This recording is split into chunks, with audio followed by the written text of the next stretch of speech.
ABS-CBN Soundstage to replace ABS-CBN Broadcasting Center.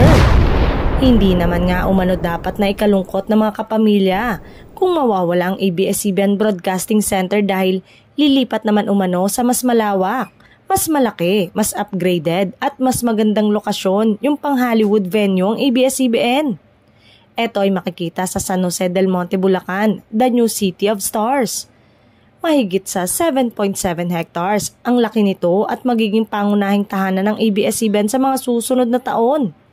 Mawawala man ang ABS-CBN Broadcasting Center ay nakaredy naman ang ABS-CBN Horizon IT Park na maaari ng lipatan anytime. Sa mga kapamilya online site ay may mga litrato ng kumakalat ng lawak, laki ng ganda ng bagong tahanan ng ABS-CBN. Ginamit na rin umano ito noon nang mag-taping ang fantaserye ng ABS-CBN na Darna. Inaasahang magiging malaki ang maibabahagi nito sa ABS-CBN sa pagbibigay ng world-class na TV series.